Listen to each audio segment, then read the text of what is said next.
जिस तरीके से मैंने संवाद किया, जिस प्रकार से मैं अभी संवाद विभिन्न जिला में कर रहा हूँ, वो भी करके दिखाएं। सर, नौरंग के रिपोर्टर रिपोर्ट, आपके नौरंग के रिपोर्ट के जितने भी तो 1952 ईस्वी में इसकी चुनाव पहली बार, 51 में आम चुनाव हुआ था और 52 में यह खास चुनाव हुआ था, जिसमें विधान परिषद का टेलीफोन डेड हो जाएगा, मोबाइल डेड हो जाएगा, टावर डेड हो जाएगा, सब कुछ खत्म हो जाएगा।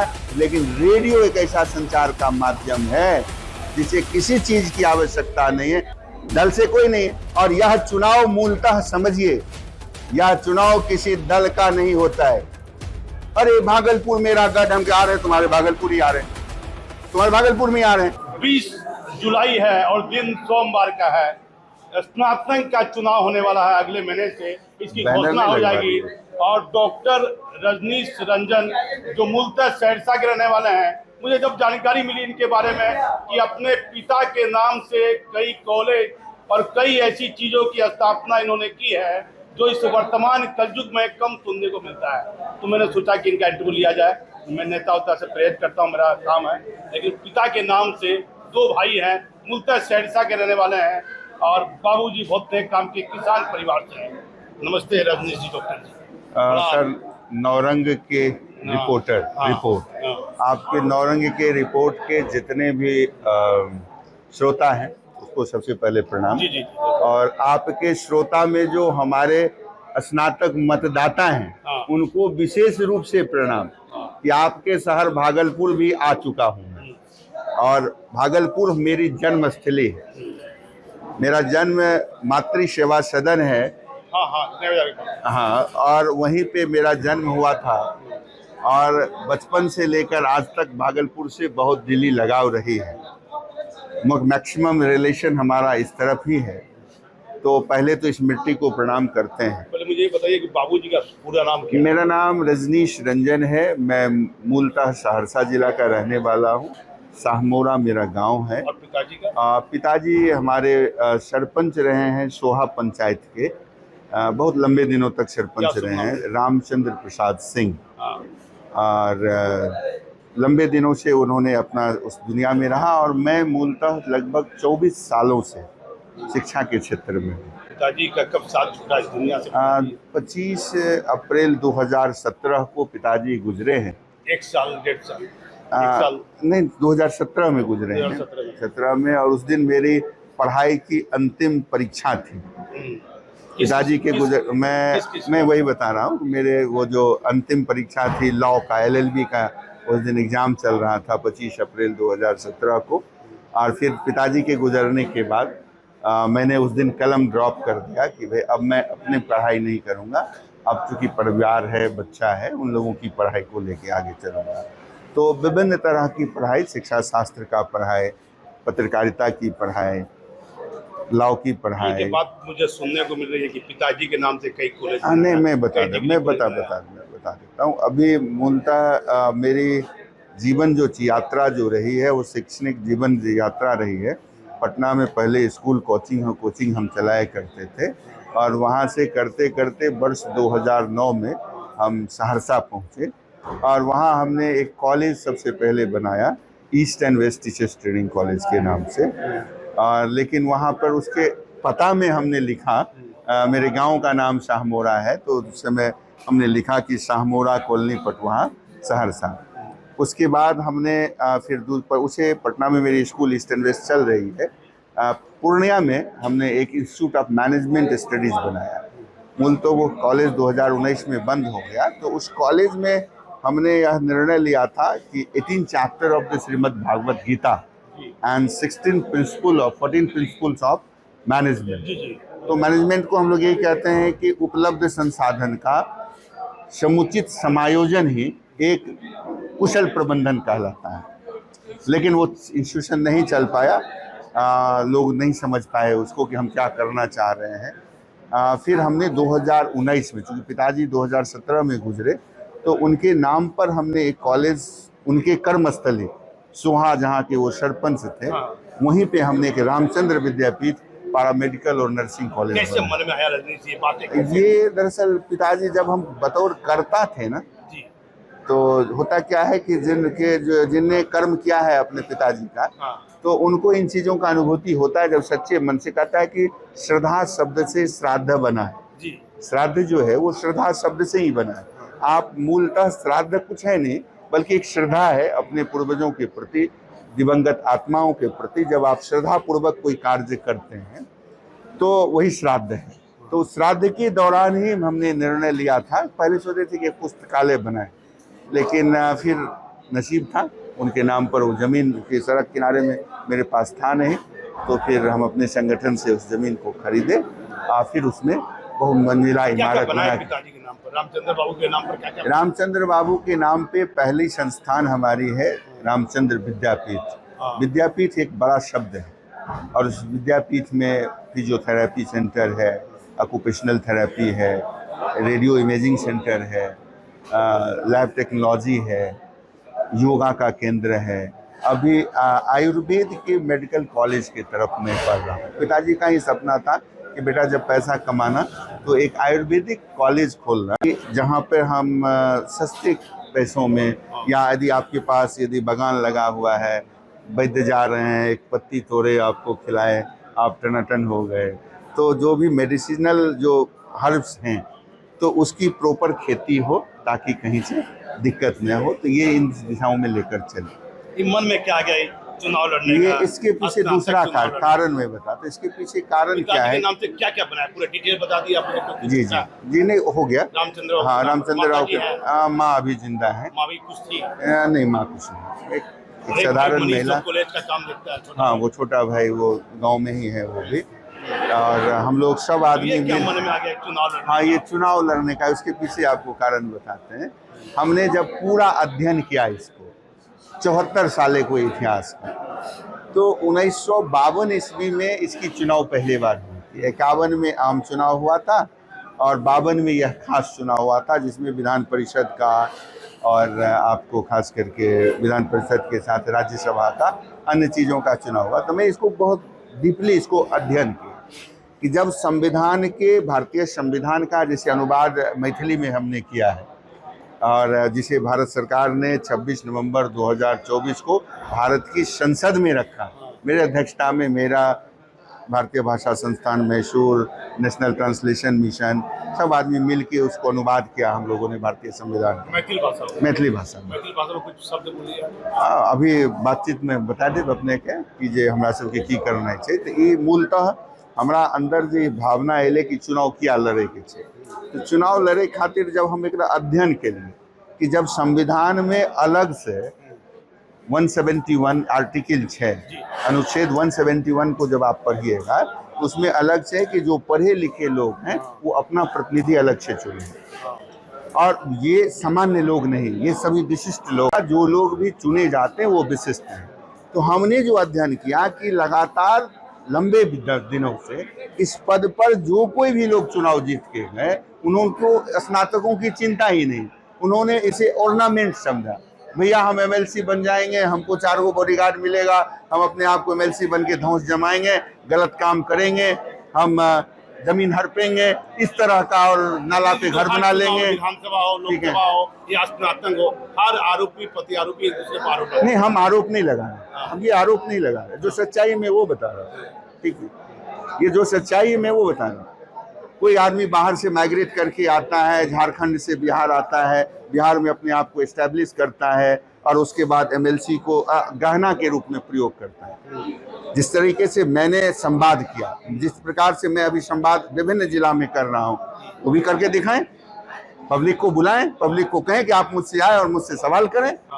यदि हम आरोप लगा रहे हैं तो मेरे आरोप को स्वीकारें। मैं उनसे आग्रह करता हूं कि आप हमारे आरोप को स्वीकारें। यदि आपको मैं कहता हूं आप झारखंड पुत्र हैं, हम कोसी पुत्र हैं, आप झारखंड पुत्र हैं, आपको मीडिया के सामने आकर जवाब देना चाहिए कि मैं झारखंड पुत्र हूं। मैं संवाद कर रहा हूं हर जिला में, लोगों को बुलाता हूं, एक एक मतदाता को। यदि वो भी मतदाता होंगे भागलपुर के तो उनके घर भी मैं जाऊंगा निमंत्रण देने के लिए, व्यक्तिगत तौर पे। व्यक्तिगत मतभेद नहीं जी, उनसे व्यक्तिगत नहीं, मत व्यक्ति यदि वो मतदाता है तो मेरा काम है उनको भी जाकर देने कि श्रीमान मेरा नाम रजनीश रंजन है, हाँ। मैं संवाद कर रहा हूं, आप आइए मुझसे सवाल कीजिए, आपको लगता है कि हम यदि आपके उम्मीद के वाहक हैं तो आप मुझे अपना उम्मीदवार मानिए। किसी पार्टी से लड़िएगा, नेता से कोई लड़िएगा। कोई बात, किसी दल से बैर नहीं, हाँ। किसी दल से बैर नहीं, मुझे तो चिंता भागलपुर के लोगों के दिलों की, दल में नहीं। देखिए, एक बड़ी बात कही है रजनीश रंजन ने कि मैं भागलपुर के लोगों के दिल में बसने के लिए आया हूं, और कई गंभीर सवाल भी खड़े किए हैं, लेकिन अपने पिता के नाम पर जो एक बेहतर काम इन्होंने किया है, जो इस वर्तमान कलयुग में कम पुत्र करते हैं। दोनों ही रामचंद्र सिंह के दोनों ही पुत्र रजनीश रंजन और मनीष दोनों ही अपने पिता के नाम से कॉलेज, डिग्री कॉलेज, बताया जाता है कि रेडियो स्टेशन भी पिताजी के नाम पर है। नहीं, वो रेडियो ईस्ट एंड वेस्ट हमारा एक संस्थान है। हाँ। मेरा दरअसल मूलतः ईस्ट एंड वेस्ट फाउंडेशन एक ट्रस्ट है, जो हाँ। ट्रस्ट के अंतर्गत सारा कुछ चलता है। उसी के अंतर्गत हम लोगों ने कोसी में आज़ादी के 78 सालों तक रेडियो स्टेशन नहीं था, या तो भागलपुर या दरभंगा ही रेडियो स्टेशन हुआ करता था। हाँ। तो प्रलय की स्थिति के लिए मूलतः जब गवर्नर साहब भी आए थे, आरिफ साहब भी, उन्होंने भी कहा कि रजनीश तुम्हारा व्यूज जो है मुझे समझ में आया।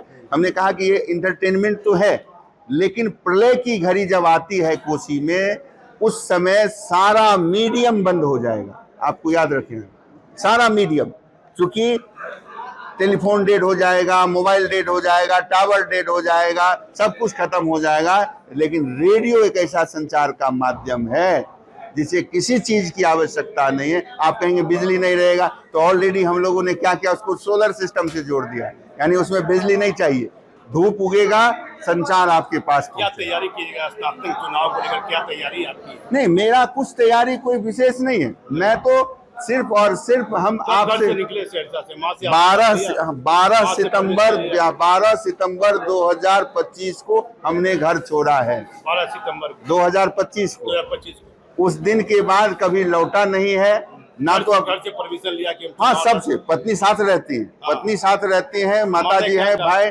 सब ने कहा कि आप निकलो। हम अब इस समाज के लिए निकला हूँ, मैं अपने लिए नहीं निकला हूँ। आपका कोई निजी स्वार्थ नहीं? मेरा कोई निजी स्वार्थ नहीं है।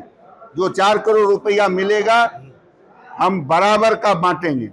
हम किसी के साथ बेईमानी नहीं करेंगे, किसी का छल नहीं करेंगे, पूरे ईमान के साथ। पूरे ईमान। मैंने गया यहाँ के भागलपुर के कोर्ट में, दया आई। 74 वर्षों से रिप्रेजेंट आपके यहाँ से सिर्फ स्नातक के एमएलसी किया है, लेकिन भागलपुर के भी दर्द आपने जानने का प्रयास नहीं किया। इसका मतलब भागलपुर के लोगों को आपने चीट किया है। आपको विश्वास नहीं हो, आप तो यहाँ के पत्रकार हैं। अतः जहां न जाए रवि वहां जाए कवि। आज के डेट में कवि से भी आगे कौन है? पत्रकार हैं। और पत्रकार महोदय, आप कभी संभव हो तो जिला कोर्ट में आप जाइए। मेन रोड है, इस तरफ कोर्ट, जहाँ जज साहब बैठते हैं, सामने वकील साहब हैं। आज यदि बारिश हो गई होगी, बहुत दया आएगा कि विद्वान लोग हैं, पढ़ लिख के आए हैं। 17 साल में लोग ग्रेजुएशन करता है। नहीं, सब मैं बता रहा हूँ, 17 साल ग्रेजुएशन में लगता है। 3 वर्ष आदमी LLB करता है। 20 वर्ष के कठोर तपस्या के बाद आदमी कोर्ट में जाता है। और आज भी टेंट भी नहीं है, उसको कहिए तिरपाल टांग के भागलपुर के विद्वान लोग बैठते हैं। बीच में आप जी, यहाँ आपका जन्म स्थल, आपने कहा मातृ सेवा सदन, तो बाबूजी के नाम पर, रामचंद्र बाबू के नाम से भागलपुर में कुछ बनाने का मन है? हाँ, निश्चित ही। अभी नहीं, लेकिन सबसे पहला काम मैं करूंगा कि पहले तो MLC बनना है, चाहे जैसे भी, पार्टी से नहीं, किसी पार्टी से नहीं, किसी कोई पार्टी से बैर नहीं है।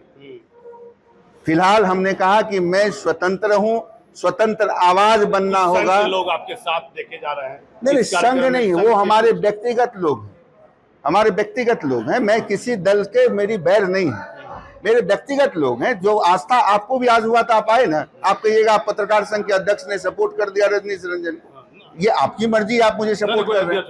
मैं कह रहा हूँ कि आपने कहा हम इंटरव्यू लेंगे, नहीं तो आजकल तो बोलने का पैसा लेता है। आप फ्री में हमारा सब काम करने आए, आप फ्री में सब काम करने आए। मुझे जानकारी मिली। मैं ये कह रहा हूँ कि आपको, आपके मन के अंदर यह भावना जगी कि शायद यह व्यक्ति मेरी उम्मीद का वाहक बनेगा। जब आपकी उम्मीद मुझसे है तो दल से तो नहीं है, दल से कोई नहीं है। और यह चुनाव मूलतः समझिए, यह चुनाव किसी दल का नहीं होता है। इस चुनाव में किसी छाप की व्यवस्था नहीं है। इसमें होगा जो व्यक्ति चुनाव लड़ता है उसका तस्वीर रहता है। इसलिए कि जो पढ़े लिखे लोग हैं अपने उसको है कि भाई इस तस्वीर को पहचानो कि कौन झारखंड पुत्र है, कौन कोसी पुत्र है, हमें किसको कोसी स्नातक में मत देकर जिताना चाहिए। इसलिए यहाँ छाप की व्यवस्था नहीं है। विपक्षी लोग कहेगा भारी नेता आ गया है, भारी आदमी आ गया है। कौन? विपक्ष का आरोप रहेगा कि भारी व्यक्ति है, अचानक भागलपुर है। कौन भागलपुर है? हम जो इसका जन्म भागलपुर में हुआ हो वो कहेगा कि वो भागलपुर के ओकर जन्म हुआ है भागलपुर में, और मेरा जन्म हुआ ना भागलपुर में, ना भागलपुर मेरा न है तो झारखंड का भागलपुर हिस्सा नहीं ना है। कुछ बनाइएगा बाबूजी के नाम पर? हाँ निश्चित। पहले तो मुझे जीत गए मान लीजिए, चुनाव जीतने के बाद टीएनबी कॉलेज की जो पुरानी व्यवस्था थी उस व्यवस्था को पहले लागू करना है। कॉलेज में घंटी बजनी चाहिए, पढ़ाई होनी चाहिए, पुस्तकालय बननी चाहिए। जीतने का भूलना चाहिए, जवाब दीजिएगा ना हमको इसका। अरे सर, हर जिला में अभी मैं संवाद कर रहा हूं, हर जिला में जीतने के बाद हर जिला में फिर संवाद करूंगा, लोगों से सर्टिफिकेट मांगूंगा कि आपने जिस आस्था से मुझे चुना था क्या हम आपकी आस्था पे खरे उतरे हैं, क्या अगले साल के लिए जाएं या 21 साल के बाद इस्तीफा दे दें। भागलपुर के लोग कहेंगे नहीं नहीं भैया आप इस्तीफा दे दीजिए, तो 21 साल में इस्तीफा दे देंगे। आपको वोट देके जीता है ये भी बताइए, आपको वोट क्यों दे, किस शर्त पे दे कि पहला तो मैं आपके घर का बेटा हूं, पहला, दूसरा मैं बिहार का रहने वाला हूं, तीसरा मैं कोई झारखंड से आया हुआ आयातीत उम्मीदवार नहीं हूं, चौथा मैं पढ़ा लिखा आदमी हूं, पांचवा हमें पढ़ाई लिखाई से मतलब है, पढ़ाई लिखाई से मतलब है। मैं, मेरा नाम है, नाम के नीचे देखिए क्या लिखा है, जरा सा कैमरामैन को कहिए दिखाए। नहीं नहीं डॉक्टर नहीं, पढ़िए थोड़ा सा आप दे। उसके आगे कुछ लिखा है शिक्षा शास्त्री। यह एक ऐसा शास्त्र है जो आंगनवाड़ी केंद्र से लेके उच्च शिक्षा के उच्च सदन विश्वविद्यालय के सीनेट तक का रास्ता गुजरता है। इस पूरे व्यवस्था का रूपी जो किताब है उसे शिक्षा शास्त्र कहा जाता है। मैंने 24 वर्ष उस व्यवस्था के लिए सेवा किया है, इसलिए मुझे पता है। और भागलपुर के उम्र आपकी क्या होगी? किसकी? अभी उम्र 45 प्लस है। 45 कब से, मतलब ये चुनाव में आने का कब से मन में आया? चुनाव में आने से बस एक दो साल पहले ये निर्णय लिया। हाँ, इसलिए निर्णय लिया ना कि इसमें कोई आदमी जीत के कुछ किया ही नहीं। मैंने रिकॉर्ड निकलवाया। एक ऐसा व्यक्ति भागलपुर के लोग ने कहता है कि भागलपुर मेरा गढ़ है, जाके उधर कोसी में बोलता है अरे भागलपुर मेरा गढ़। हम क्या आ रहे हैं तुम्हारे भागलपुर ही आ रहे हैं, तुम्हारे भागलपुर में आ रहे हैं, तुमको बताओ कि तुम्हारा भागलपुर है कि मेरा भागलपुर है। रंजन है, इनका दावा बड़ा है, लेकिन अपने पिता के नाम पर बहुत कुछ किया है। अचानक भागलपुर आना इनका ये उद्देश्य है कि अब ये सेवा भाव से भागलपुर आए हैं। भागलपुर इनकी जन्मस्थली है, लेकिन इन्होंने जो काम सहरसा में किया है, कहा यदि मैं जीतता हूँ तो अपने पिताजी के नाम पर यहाँ भी कुछ न कुछ आम लोगों की सेवा के लिए बनाऊंगा। सर ये मैंने नहीं कहा, मैं ये कह रहा हूँ मैं चुनाव जीतूंगा तो भागलपुर में जो पहले से उपलब्ध संसाधन है उसको ठीक करना मेरी जवाबदेही है। जिसमें जंग लगा दिया है लोगों ने इतने दिन लंबे दिनों से, उसको ठीक कीजिए, पहले उसको ठीक करना है ना भाई।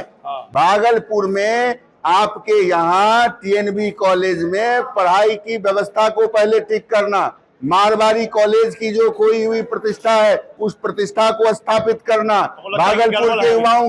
गड़बड़ नहीं है तो आपको ठीक, आप गए कभी टीएनबी? वही टीएनबी है जो 90 से पहले टीएनबी हुआ करता था, वही टीएनबी है, वही मारवाड़ी कॉलेज है। एडमिशन के लिए मारामारी होता था। भागलपुर विश्वविद्यालय एक पहचान था इस पूरे राज्य का। आज कितने बच्चे बाहर से आ रहे हैं आपके यहाँ पढ़ने के लिए, आप आंकड़ा निकलवा के देख लीजिए। भागलपुर में जो भागलपुर से माइग्रेशन हो रही है, अन्य जिले से अन्य राज्यों से लोग माइग्रेट करके भागलपुर आते थे। आज आपका जीडीपी कहाँ जाएगा, कहाँ से विकास होगा भागलपुर का, इसकी चिंता कौन करेगा? 14 जिला आपके अंडर में, कहाँ भ्रमण है इसके बाद आज है भागलपुर में।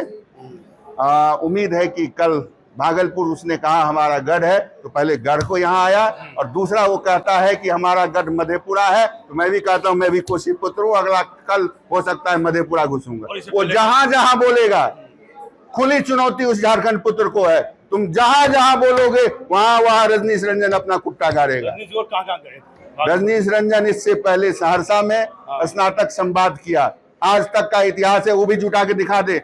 5000 स्नातक मतदाता राजेश जी लोग गए थे, उसके गवाह बन के आए हैं। उसके बाद अररिया गया, उसके बाद सुपौल गया, उसके बाद कहा खगड़िया मेरा घर है, हम कहे चलो मैं ही आता हूँ खगड़िया।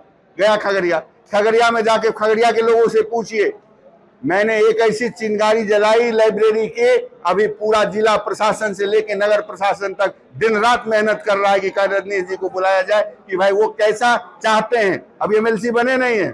कल फोन आया कि रजनीश जी आप आइए और आप फिलहाल केन क्लब के ही नीचे जो वाचनालय है उसी को एक बेहतर लाइब्रेरी में कैसे बदला जाए। खगड़िया के बाद भागलपुर, खगड़िया के बाद गया कल लखीसराय। आप देखिए लखीसराय में ये साहब कहते हैं घर है तो फलना जाति से है तो फलना पार्टी से। वहां पे वही पार्टी वाले सारे लोग थे। लेकिन केएसएस कॉलेज, हमने कहा वर्ष 1975 में केएसएस कॉलेज की आधारशिला एक कोशी पुत्र सहरसा वाला ने रखा था। एक कोशी पुत्र ने 1975 में रखा। 51 साल बीत गया, वह कॉलेज कंस्वेंट कॉलेज है, आज तक वहां एक भी भवन का नहीं बन पाया और विद्या महाविद्यालय कंस्वेंट कॉलेज किराए में चल रहा है। लखीसराय का भागलपुर, लखीसराय के बाद यहाँ पहुंचा हूँ। अब कल मधेपुरा जाइए। हाँ कल मधेपुरा रहूंगा। मधेपुरा के बाद घूमते रहूंगा 14 जिला। जब घर से छुट्टी लेके ही निकला हूँ तो घर जाने की बात कहाँ है। देखिए जीत फतेह करने के लिए निकले हैं, दावा बड़ा है और बोल भी बड़े हैं, लेकिन जो इन्होंने किया है कहीं ना कहीं इसका परिणाम सार्थक इसलिए निकल सकता है कि जो व्यक्ति अपने पिता के नाम पर निस्वार्थ भावना से डिग्री कॉलेज की स्थापना की है, तो जो सोच कर कुछ न कुछ आए हैं, कुछ बेहतर ही निर्णय निकलेगा। लंबा वीडियो हो जाएगा, इस इंटरव्यू को यही समाप्त करते हैं। मैं इसे भागलपुर से दीपक नौरे।